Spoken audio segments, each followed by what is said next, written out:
শিৱসাগৰৰ এজন হোমিও চিকিৎসক ডাক্তৰ প্ৰদীপ চন্দ্ৰ গগৈ যিগৰাকী চিকিৎসক এতিয়া বৃক্কৰ গুৰুতৰ ৰোগত আক্ৰান্ত বহু ৰোগীৰ বাবে হৈ পৰিছে আশা ভৰসাৰ থল।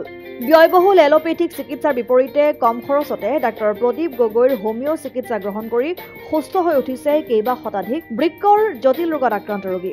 আনকি চিকিৎসালয়ত চিকিৎসকে ডায়ালাইচিছৰ পৰামৰ্শ আগবঢ়োৱা ৰোগীও সুস্থ হৈ পৰিছে এইগৰাকী হোমিওপেথিক চিকিৎসকৰ চিকিৎসাত, যাৰ বাবে শিৱসাগৰ চহৰৰ কেন্দ্ৰীয় বজাৰৰ হেমচন্দ্ৰ বৰুৱা পথ আৰু শিৱসাগৰৰ নাজিৰা সোণপৰা স্থিত গগৈ চেম্বাৰ এণ্ড ৰিচাৰ্চ চেণ্টাৰত নিতৌ পুৱা গধূলি ভিৰ কৰেহি বহু বৃক্কজনিত ৰোগত আক্ৰান্ত ৰোগীয়ে।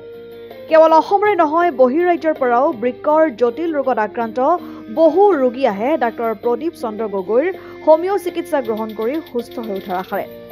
এগৰাকী নিজু বিনয়ী আৰু প্ৰতিনিয়ত ৰাইজৰ হকে কিবা এটা কৰাৰ হেঁপাহ পুহি ৰখা সুচিকিৎসক ডাক্তৰ প্ৰদীপ চন্দ্ৰ গগৈ ইতিমধ্যে বৃক্কৰ লগতে কৰ্কট ৰোগকে ধৰি বহু জটিল ৰোগত আক্ৰান্ত ৰোগীক হোমিও চিকিৎসাৰে আৰোগ্য কৰিবলৈ সক্ষম হোৱাৰ লগতে প্ৰয়োজনত আৰ্তজনক বিনামূলীয়াকৈ চিকিৎসা সেৱা আগবঢ়াই আহিছে, যাৰ বাবেই হয়তো বেচৰকাৰী অনুষ্ঠান সাহসীয়ে ডাক্তৰ প্ৰদীপ চন্দ্ৰ গগৈক 2023 বৰ্ষৰ সাহসী বঁটাৰে সন্মানিত কৰিছিল। উল্লেখ্য যে এইগৰাকী হোমিও চিকিৎসকৰ পৰা কোভিড কালত ইউনেস্কোৰ দৰে সংস্থাই কোভিড আৰু ইয়াৰ প্ৰতিকাৰ সম্পৰ্কত প্ৰতিবেদন বিচাৰিছিল। এতিয়ালৈকে আমি দেখাত একচুৱেলি বহুত বেছি পাৰ্চেণ্টেজ আমি পোৱা নাই ৰিজাল্টটো। ইয়াৰ কাৰণটো হৈছে কি তেখেতলোক যিসকল আহে আমাৰ ওচৰলৈ বহুত এটা বেয়া অৱস্থাত আহে, যিটো একেবাৰে অন্তিম পৰ্যায়ৰ এটা অৱস্থা। সেই অৱস্থাত আহিলে আমি যে তেখেতক সম্পূৰ্ণৰূপে ৰিকভাৰী কৰি আনিব পাৰিম আমি মানে সিমানখিনি ক'ব নোৱাৰোঁ।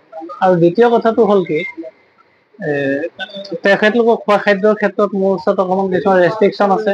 সেই ৰেষ্ট্ৰিকশ্যনখিনি তেখেতলোকে মানি চলিব নিবিচাৰে, কাৰণ তেখেতলোকৰ কথা হ'ল যে খাই বৈহে তেখেতলোকে চিকিৎসাটো কৰিব বিচাৰে। কিন্তু এইটো অসুখৰ ক্ষেত্ৰত সদায় মানে ধৰক খোৱা বোৱাৰ ক্ষেত্ৰত যথেষ্ট ৰেষ্ট্ৰিকশ্যন আছে। সেই ৰেষ্ট্ৰিকশ্যনখিনি যদি মানি চলে আৰু ঔষধখিনিও আমাৰ যদি নিয়মমতে আমি যেনেকৈ এডভাইচ কৰোঁ তেনেকৈ যদি কণ্টিনিউ কৰে, আমি আশা কৰোঁ যে তেখেতলোকে খুব কম সময়ৰ ভিতৰতে তেখেতলোকৰ স্বাস্থ্য মানে অসুখটো আৰোগ্য হ'ব আৰু তেখেতলোকে মানে নৰ্মেল লাইফ এটা।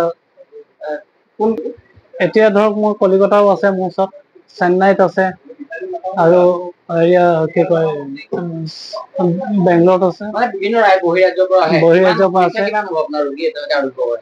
আৰোগ্য কৰাৰ ধৰক 180 মোৰ ওচৰত আৰোগ্য হৈছে, 180।